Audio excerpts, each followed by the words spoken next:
Jika ada sebagian yang berpendapat bahwa wanita adalah salah satu makhluk ciptaan Tuhan yang penuh misteri, boleh jadi itu ada benarnya juga.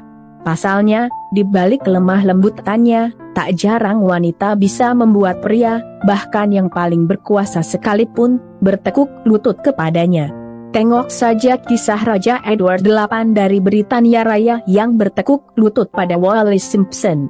Demi wanita yang ia cintai, ia rela kehilangan takhta. Sepertinya, hal itu juga berlaku bagi ratu cantik berambut merah ini. Publik di seantero penjuru dunia dibuat tercengang oleh idenya yang benar-benar di luar dugaan. Lebih menariknya lagi, padahal dahulunya dia bukanlah siapa-siapa. Ia tumbuh dari keluarga awam biasa-biasa saja. Idenya yang semacam apa itu yang hingga membuat publik di seantero penjuru dunia tercengang? Dirangkum dari berbagai sumber, simak sejumlah fakta tentangnya berikut ini.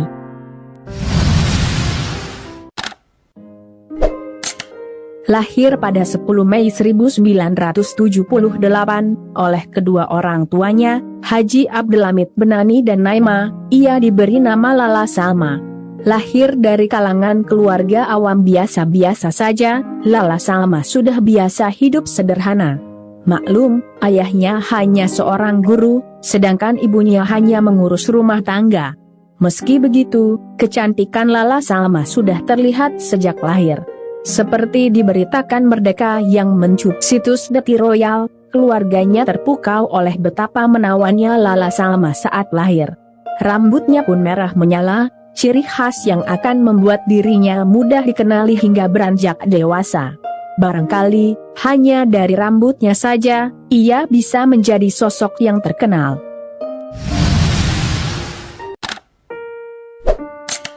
Namun sayang 1000 kali sayang. Sejak berusia 3 tahun, Lala Salma sudah harus kehilangan kasih sayang seorang ibu. Pun ia tak pernah merasakan kasih sayang yang sempurna dari ayah ibunya. Naima, sang ibu, meninggal dunia. Ayahnya pun kewalahan merawatnya seorang diri, hingga pada akhirnya ia dan Maryam, saudara perempuannya, dititipkan kepada Hajah Fatma, nenek mereka dari pihak ibu, di Rabat. Secara harfiah, Rabat mengandung arti tempat berbenteng.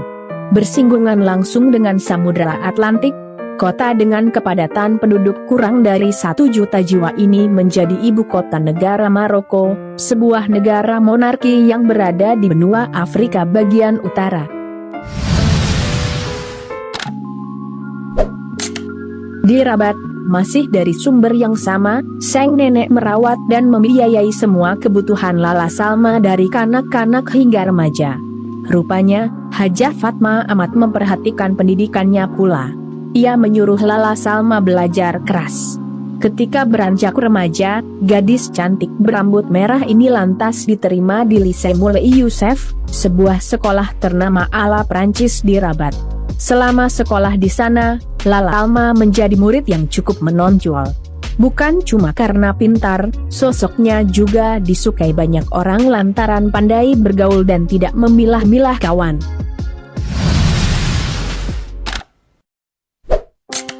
Berkat didikan sang nenek pula, Lala Salma akhirnya lulus dengan hasil yang memuaskan, hingga dirinya diterima untuk melanjutkan pendidikannya di L'École Nationale Supérieure d'Informatique et d'Analyse de Système, sebuah perguruan tinggi ternama di Maroko. Lantaran nilai matematika dan sainsnya selalu di atas rata-rata, Lala Salma kemudian mengambil jurusan teknik informatika dengan spesialisasi rekayasa program. Berhasil meraih gelar sarjana, Lala Salma lalu diterima bekerja di perusahaan Ona Group milik keluarga kerajaan Maroko. Ia diterima menjadi bagian dari Ona Group sejak tahun 1999. Perusahaan tersebut merupakan badan usaha terbesar di Maroko. Nah, disinilah awal mula Lala Salma berkenalan dengan anggota keluarga kerajaan Maroko.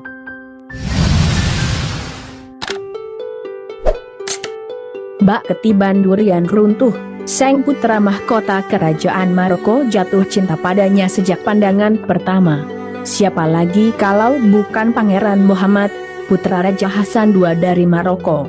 Kisah cintanya dengan sang pangeran mahkota itu pun begitu romantis. Satu hari, Ona Group mengadakan pesta kecil-kecilan. Lantaran salah satu pemilik perusahaan itu, Pangeran Muhammad turut menghadiri pesta tersebut. Rupanya, pesona Lala Salma kala itu mampu membuat Pangeran Muhammad jatuh hati kepadanya. Hubungan keduanya pun semakin dekat.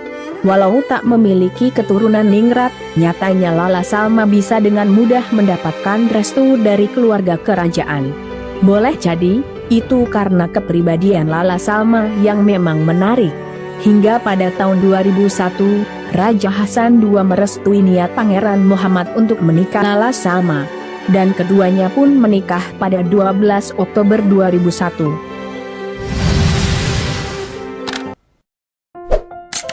Singkat cerita, setelah Raja Hasan II mangkat, Pangeran Muhammad pun naik takhta, bergelar Raja Muhammad VI. Otomatis, Lala Salma yang menjadi ratu sekaligus permaisuri di kerajaan Maroko. Setelah menjadi ratu, jangan dikira ia jadi lupa daratan bak pepatah orang Jawa kere munggah bale. Sosok Lala Salma masih tetap sama seperti dulu, seorang wanita yang tidak memilah-milah kawan. Bahkan, sejak menjadi bagian dari anggota keluarga kerajaan, ia justru lebih mendedikasikan dirinya untuk rakyat. Tak ayal jika di sana, Lala Salma dikenal sebagai ratu yang baik hati dan membumi. Pada tahun 2005, misalnya, ia mendirikan Asosiasi Pencegahan Kanker di Maroko. Bahkan, setahun kemudian, ia dipercaya sebagai Duta WHO untuk perawatan, promosi, dan pencegahan penyakit kanker.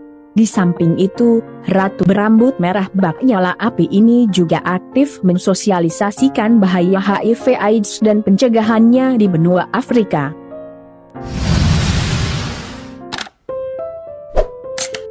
Namun bukan cuma itu saja yang membuat sosok Ratu Lala Salma mendapat kesan positif dari publik dunia, melainkan juga karena idenya yang di luar dugaan. Seolah sudah menjadi rahasia umum jika seorang raja memiliki banyak istri dan atau selir, itu pula yang berlaku di Maroko. Tapi, kebiasaan itu kini lenyap lantaran idenya.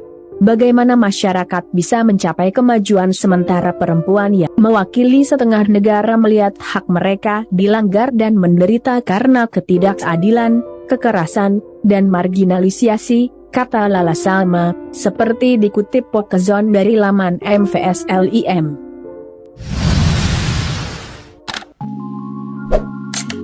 Tepatnya pada tahun 2003, sang suami, Raja Muhammad VI mengubah undang-undang mengenai masalah tersebut.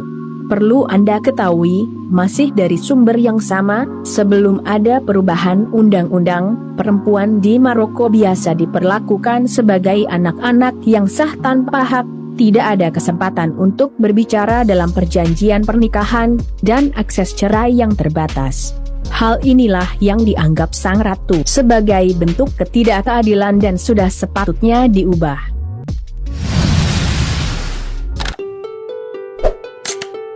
Salut dan sukses selalu buat Lala Salma, ratu cantik berambut merah api menyala dari Maroko. Semoga ada hikmah serta pelajaran berharga yang dapat kita petik dari video kali ini. Sampai jumpa lagi di video menarik lainnya dari kanal ini. Jangan lewatkan juga video terbaru dari kanal Yuda Putra Kusuma. Salam sejahtera selalu buat Anda sekalian. Terima kasih.